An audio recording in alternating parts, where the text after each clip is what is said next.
সাজ্জাদ বকুল ভাই, আপনি নিশ্চয় জানেন যে ডক্টর জোহা 1969 সালের 18ই ফেব্রুয়ারি নিহত হবার পরে জোহা স্যারকে নিয়ে রাজশাহী বিশ্ববিদ্যালয়ে উল্লেখযোগ্য কিছু হয়নি। যা হয়েছে তিমুর হানুর নামে একটা সংকলন।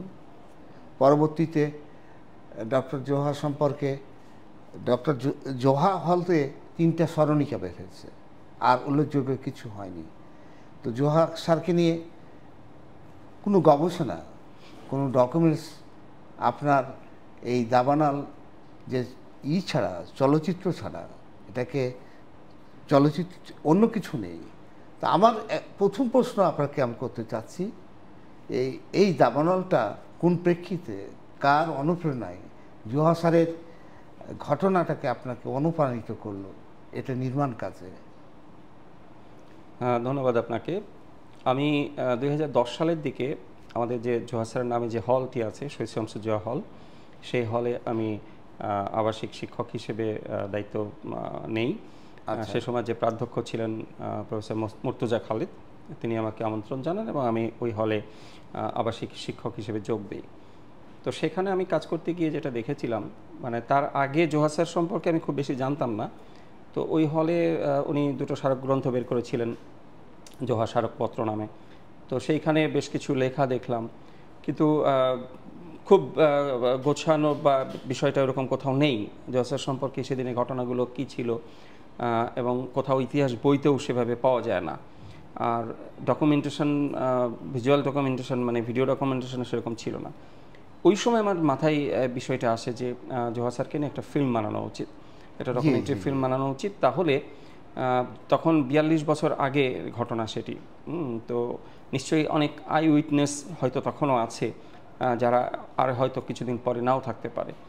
এইটা আমার মাথায় আসে যে এই সময়ে একটা মোক্ষম সময় আমি জোহা স্যারকে নিয়ে একটা প্রামাণ্য চলচ্চিত্র নির্মাণ করি, তাহলে সেখানে আমি এই বিষয়গুলোকে তুলে আনতে পারবো। এভাবেই প্রথম বিষয়টা নিয়ে কাজ শুরু করি। আমার কাছে সবচেয়ে ভালো হয়েছিল যে জোহার একজন চরিত্র, একজন মানুষকে জোহা সাজিয়ে অভিনয় করা, এটা একটা চমৎকার কাজ হয়েছে আপনার। এটা খুব আমাকে অনুপ্রাণিত করেছে, খুব ভালো লেগেছে, দর্শকদেরও ভালো লেগেছে। এবং এটার পেছনে বেশ একটা ইতিহাস আছে।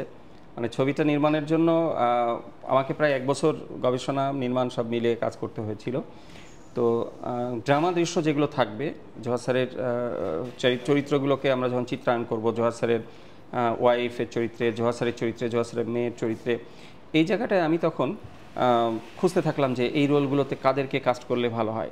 ইভেন বারি, প্রফেসর বারি, তারও একবার একটা নির্দিষ্ট গেট আপ ছিল, সবাই খুব মানে চিনত, সেই গেট আপেরও একজন লোক খুঁজে বের করি এবং তাকে ওইভাবে ড্রেস আপ করায়।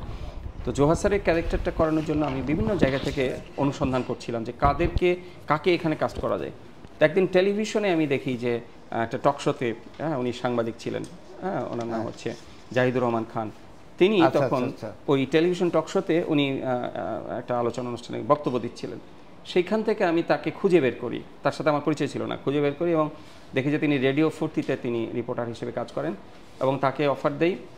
তিনি রাজি হন, তিনি রাজশাহীতে এসে শুটিং করেন। আর মিসেস জোহা, নীলুফার জোহার চরিত্রে অভিনয়ের জন্য আমাদের রাজশাহী ইউনিভার্সিটি থেকে মার্কেটিংয়ে পাশ করা সদ্য এক ছাত্রী প্রিয়াঙ্কা, তাকে আমি প্রস্তাব দিই, কারণ তাকে আরেকটা ফিল্ম আমি দেখেছিলাম। এইভাবে এই দুটো ক্যারেক্টার সিলেক্ট করি, যেটা আমি জোহা স্যারের ক্যারেক্টারটা আবার মিসেস জোহাকে দেখিয়ে নিয়েছিলাম, যে এই ক্যারেক্টারটাকে আমি জোহা স্যারের ক্যারেক্টার হিসেবে এই ব্যক্তিকে আমি কাস্ট করছি। তিনি মানে অ্যাপ্রুভ করেছিলেন যে হ্যাঁ ঠিক আছে, অনেকটাই দেখতে ওই রকম লাগে। আর থাকলো ডালিয়া, শিশুকন্যা ডালিয়াকে আর সেভাবে কোথাও খুঁজে না পেয়ে, আমার মেয়ের বয়সও তখন 3 বছর। 69-এ গণঅভ্যুত্থানে যখন জোহা স্যার মারা যান, তখন ডালিয়ার বয়স 3 বছর। তো আমার মেয়ে ডালিয়া, রিমঝিম ডালিয়ার চরিত্র অভিনয় করে। এইভাবে তাদেরকে কাস্ট করে আমি ছবিটা তৈরি করি। চমৎকার একটা কাজ। এখানে আমি এক জিনিস উল্লেখ করতে চাই, আমি জোহা স্যার সম্পর্কে যতটুকু স্টাডি করেছি, খেলাধুলার ক্ষেত্রে জোহা অনুপ্রাণিত, ফুটবল খেলা, ক্রিকেট খেলা, এই দৃশ্যগুলো আপনি মনে হয় যে জীবন্ত আকারে তুলে ধরেছেন। হ্যাঁ, এবং এই জন্য আপনাকে ধন্যবাদ। এবং এখানে দেখবেন যে একটা ফক্সভ্যাগন গাড়িতে জোহা স্যার ঘুরে বেড়াচ্ছেন, ওই ছবির মধ্যে দৃশ্য আছে। আচ্ছা, এইটা ছিল বিটেলস মডেলের একটা গাড়ি, ফক্সভ্যাগন জার্মান কোম্পানি। সেই গাড়িটা 65 সালের মডেল।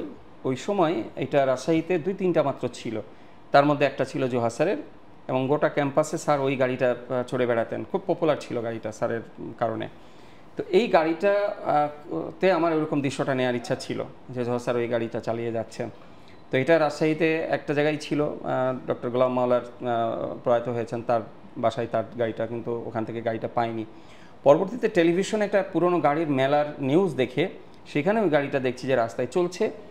সেইখান থেকে আমি ফেসবুকে পেজে খুঁজে খুঁজে সেই গাড়ির যে ক্লাব আছে সেই ক্লাবের পেজ থেকে তাদের সভাপতির নাম্বারটা জোগাড় করে তাদেরকে প্রস্তাব দেই যে এই গাড়িটা আমাকে শুটিংয়ের জন্য দেওয়ার জন্য, এবং তারা শেষ পর্যন্ত রাজি হন এবং ঢাকা ইউনিভার্সিটির কলভবনের সামনে ওই দৃশ্যটা শ্যুট করেছি বাহ, এই গাড়িটা নিয়ে। অসাধারণ কাজ।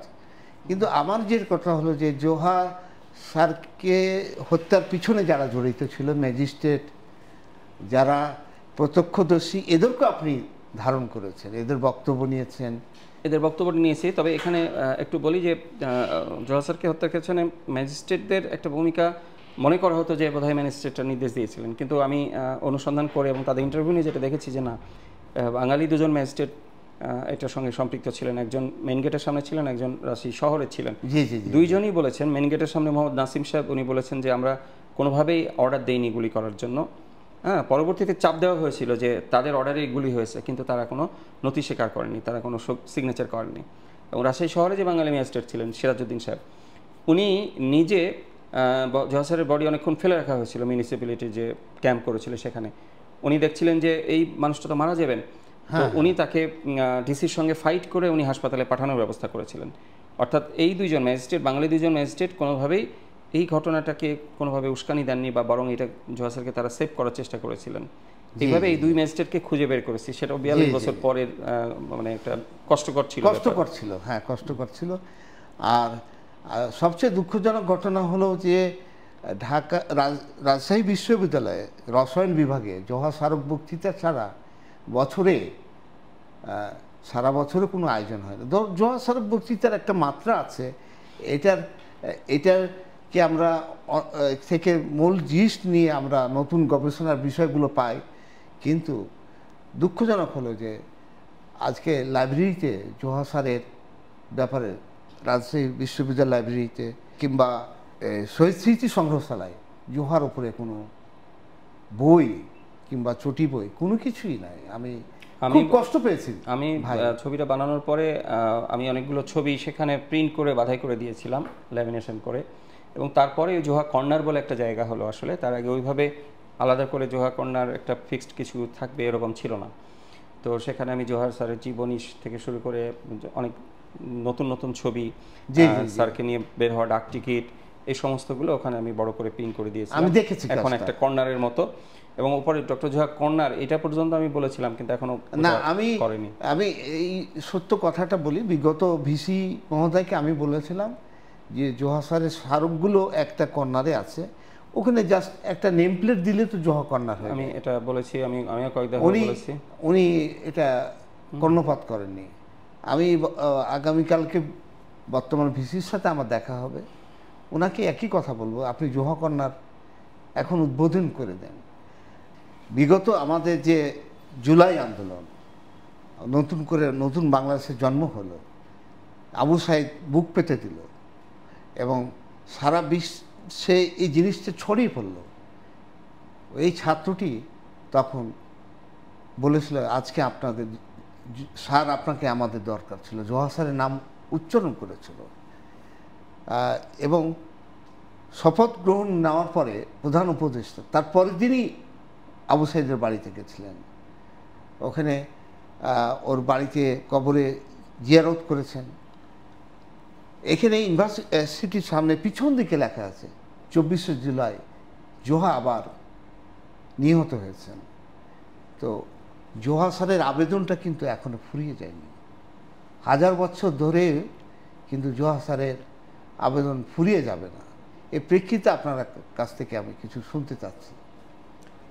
জোহা স্যারের হত্যাকাণ্ডটা তো আমাদের ইতিহাসে একটা খুব বড় টার্নিং পয়েন্ট ছিল, এবং বলা যায় যে আগরতলা মামলা থেকে বঙ্গবন্ধু সহ অন্যান্য আসামিদের মুক্তি পাওয়া, তারপরেই সতেরো নির্বাচন, মুক্তিযুদ্ধ, এটার একটা যোগসূত্র আছে। এবং জোহা স্যারের হত্যাকাণ্ডটা খুবই ব্যাপক সাড়া ফেলেছিল ওই সময়, এবং তারপর থেকে শিক্ষক শিক্ষার্থীর বিষয়ে এলে শিক্ষক শিক্ষার্থীর সম্পর্কের বিষয় এলে জোহা স্যারের প্রসঙ্গটা আসে। এটার কারণটা হলো ওই দিন খুব মজার একটা ঘটনাও ছিল। সেটা হলো যে একই দিনে একজন শিক্ষক ছাত্রদেরকে বাঁচাতে গিয়ে জীবন দিচ্ছেন, আবার যে শিক্ষক এখানে ছাত্রদের বাঁচাতে গিয়ে তিনি গুরুতরভাবে আহত হচ্ছেন, মারা যাচ্ছেন, তাকে বাঁচানোর জন্য আবার শহরে শিক্ষার্থী জীবন দিচ্ছে, অর্থাৎ নুরুল ইসলাম খোকা জীবন দিয়েছে। এখানে ডক্টর জোহা সহ আহত শিক্ষকদের যখন নিয়ে যাওয়া হচ্ছিল, তাদেরকে ছাড়ানোর জন্য নুরুল ইসলাম খোকা সেখানে আন্দোলন করছিলেন অন্যান্যদের সঙ্গে, এবং ওখানে নুরুল ইসলাম খোকাকে তখন হত্যা করা হয় সরাসরি গুলি করে। এই যে শিক্ষক শিক্ষার্থীদের জীবন বাঁচানোর জন্য আন্দোলন করছে, জীবন দিচ্ছে, শিক্ষককে বাঁচানোর জন্য শিক্ষার্থীরা আন্দোলন করছে, জীবন দিচ্ছে তাকে বাঁচানোর জন্য। এই যে দুটো বিষয়, শিক্ষক শিক্ষার্থীর সম্পর্ক, এরপর থেকে বাংলাদেশের শিক্ষক শিক্ষার্থী নিয়ে যেখানেই আলোচনা হয়, যেখানেই এই বিষয়টা নিয়ে কোনো ধরনের সমস্যা তৈরি হয়, তখনই জোহা স্যার প্রসঙ্গটা আসে। সেইভাবেই আমরা দেখেছি যে জুলাই আন্দোলনের সময় আবু সাইদ রংপুর বিশ্ববিদ্যালয়ের বেগম রোকেয়া বিশ্ববিদ্যালয়ের শিক্ষার্থী ছিলেন, তিনি এরকম ফেসবুকে পোস্ট দিয়েছিলেন যে জোহা স্যার এখন আপনাকে আরও দরকার। এবার এটা নিয়ে গণমাধ্যমে রিপোর্ট হয় এবং এই বিষয়টা তখন খুব আরেকবার আলোচিত হয়। কারণ শিক্ষার্থীরা যখন বিপদে আছে তখন শিক্ষকরা এগিয়ে যাবে, এটাই আসলে স্বাভাবিক বিষয়। তবে একটা জিনিস আপনাকে বলতে চাই যে আপনি জোহা স্যারকে নিয়ে যে চলচ্চিত্র, যে আপনার ডকুমেন্টারি বলেন, যাই বলেন, এই কাজটা করেছেন একটা অসাধারণ কাজ। আমি জোহা স্মারকগ্রন্থর সম্পাদক হিসেবে আপনাকে আন্তরিক অভিনন্দন জানাচ্ছি। আমি আশা করছি জোহা স্মারকগ্রন্থের একটা পরিপূর্ণ দিক আমরা খুঁজে পাব। শুধুমাত্র একটা খণ্ড বাকি থাকবে, সেটা হলো সংবাদপত্রে ডক্টর জোহা, আর বাকিগুলো কাজ আমরা করে ফেলছি। আর একটা জিনিস বাকি থাকবে, জোহার কাব্য সাহিত্যের ডক্টর জোহা, এই দুইটা লেখা ছাড়া বাকিগুলো পেয়ে যাচ্ছি। এটা চতুর্থ খণ্ডে পরবর্তী বছর বের হবে।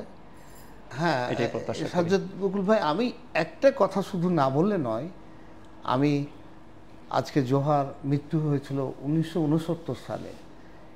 আমি 3 মাস আগে বাঁকুড়ায় গেছিলাম, যে কলেজে, খ্রিস্টান কলেজে জোহা স্যার লেখাপড়া করতেন, যে জেলা স্কুলে জোহা স্যার লেখাপড়া করতেন, ওখানে কোনো ডকুমেন্ট খুঁজে পাইনি, কোনো তথ্য খুঁজে পাইনি। এটা দুঃখজনক ঘটনা। তো আমি খুব কাঁদছিলাম ওখান থেকে ফেরার পথে, যে কেন রাজশাহী বিশ্ববিদ্যালয়ের শিক্ষকরা কিংবা ছাত্ররা কিংবা গবেষকরা কেন আসলো না। জোহার যে ঢাকা আসার পরের পর্বগুলো খুঁজে পাচ্ছি, ওখানকার পর্বের কোনো তথ্য পেলাম না। এটা দুঃখজনক ঘটনা। এটা আমার কাছে খুব পীড়াদায়ক এবং বিশ্ববিদ্যালয় শিক্ষক এবং ছাত্রছাত্রী কিংবা গবেষক সবারই জন্য একটা লজ্জা। আমি এজন্য খুবই কাঁদছিলাম। তবে একটা জিনিসই আমি লক্ষ্য করেছি, সেটা যে বাঁকুড়া, যেটা রাঢ়বঙ্গ বলা হয়, ওখানে বরেন্দ্রভূমি খুঁজে পেলাম, ওখানে সাঁওতাল সম্প্রদায় খুঁজে পেলাম, ওখানকার প্রকৃতির সাথে রাজশাহী এই অঞ্চলের প্রকৃতির একটা অপূর্ব মিল রয়েছে। যার কারণে জোহা স্যার এই রাজশাহী বিশ্ববিদ্যালয়কে ভালোবেসেছিলেন। হাসানুল হক স্যার বীরভূমের, আর জোহা স্যার বাঁকুড়ার, জবগ্রাম থেকে উনি এসেছিলেন। হ্যাঁ, এখন প্রসঙ্গক্রমে এটা চলে আসলে বলে আমি উল্লেখ করলাম। আপনারা সবাই ভালো থাকুন, সুস্থ থাকুন। সাজ্জাদ বকুল ভাই, আপনার কাছ থেকে যথেষ্ট অনুপ্রেরণা পেয়েছি। আপনি আমাকে যখন যেটা তথ্য আমাকে দেওয়ার দরকার মনে করেছেন, চেয়েছি, আপনি দিয়েছেন। এই জন্য আপনাকে অসংখ্য ধন্যবাদ জানাচ্ছি। আপনাকেও ধন্যবাদ জানাই। একটা চমৎকার কাজ করছেন, যেটা আসলে হয়তো আমাদের বিশ্ববিদ্যালয়েরই করার কথা ছিল। আপনি এই বিশ্ববিদ্যালয়ের সাবেক শিক্ষার্থী হিসেবে আপনি যে দায়িত্বটা নিয়েছেন, সুন্দরভাবে কাজটা শেষ হোক, এটা একটা গুরুত্বপূর্ণ দলিল হয়ে থাকুক। আপনার কাছে একটাই দাবি থাকবে যে পরবর্তী পর্যায়ে এই ডকুমেন্টারির একটা দ্বিতীয় পর্ব আপনি একটা কাজ করবেন, এটা আমি দাবি জানাচ্ছি আপনার কাছে। ঠিক আছে, ধন্যবাদ। ওকে।